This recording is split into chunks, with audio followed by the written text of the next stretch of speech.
কোটা সংস্কার আন্দোলনকে কেন্দ্র করে দেশব্যাপী হামলা, সংঘাত ও সংঘর্ষের প্রতিটি ঘটনার তদন্তে আবারও জাতিসংঘ ও অন্যান্য দেশের কাছে সহযোগিতা চেয়েছেন প্রধানমন্ত্রী শেখ হাসিনা।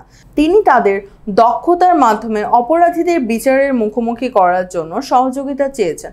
প্রধানমন্ত্রী বলেন, আমি চাই প্রত্যেকটি জিনিসের তদন্ত হোক, কারণ এর পেছনে কিভাবে কি ঘটনা ঘটেছে তা তদন্তে বেরিয়ে আসুক। আমি জাতিসংঘের কাছেও আবেদন করেছি তারা যেন তাদের বিশেষজ্ঞ পাঠায়।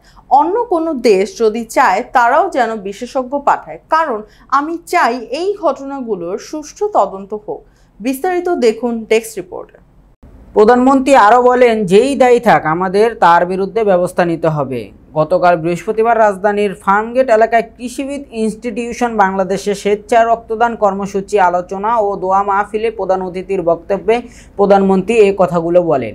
15 আগস্ট জাতীয় শোক দিবস সামনে রেখে বাংলাদেশ কৃষক লীগ এই কর্মসূচি আয়োজন করে।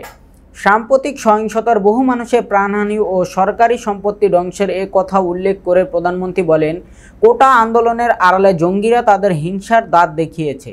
প্রধানমন্ত্রী বলেন, সরকারি সম্পত্তি ধ্বংস করে দেশবাসীর ভাগ্য নিয়ে ছিনিমিনি খেলা আর সহ্য করা হবে না।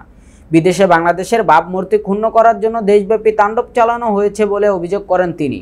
শেখ হাসিনা বলেন, আমরা গর্ব আর তারা সব ধ্বংস করে লণ্ডভণ্ড করে দেবে। আমার দেশের মানুষকে কষ্ট দেবে, মানুষ ভুক্তভোগী হবে। দেশের মানুষের ভাগ্য নিয়ে খেলা, এটাই তো আমি দেখি তাদের সবথেকে বড় জিনিস। বাংলাদেশে জঙ্গিবাদ ও সন্ত্রাসের কোনো স্থান নেই বলে নিজের অঙ্গীকার পুনর্ব্যক্ত করেছেন প্রধানমন্ত্রী শেখ হাসিনা। তিনি বলেন, বাংলাদেশে জঙ্গিবাদ ও সন্ত্রাসবাদের কোনো স্থান হবে না।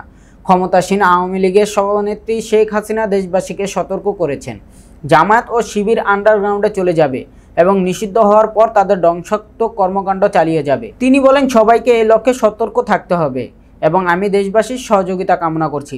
প্রধানমন্ত্রী আন্দোলন ধ্বংসস্তূপে রূপ নেওয়ার আগে পুলিশ সহ আইন শৃঙ্খলা রক্ষাকারী বাহিনী এদের সঙ্গে সহনশীল আচরণ করেছেন। তারা মিছিল করে যেখানে যেতে চেয়েছে তাদের সেখানে যেতে দিয়েছে।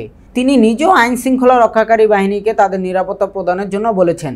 যুক্তরাষ্ট্রের সম্প্রতি গাজা ইসরায়েলের আগ্রাসনের প্রতিবাদরত শিক্ষার্থীদের উপর সরকারি সংস্থার হামলার প্রসঙ্গ টেনে প্রধানমন্ত্রী বলেন, আমেরিকা যেভাবে মেরে ধরে শিক্ষকদের রাস্তার উপর ফেলে হ্যান্ডকাপ লাগিয়ে হেডলাইনে দিয়ে আন্দোলন দমন করেছিল, তা সরকার সে পথে যায়নি এবং শক্তিও প্রয়োগ করেনি, বরং তাদের দাবি মেনে নিয়েছে।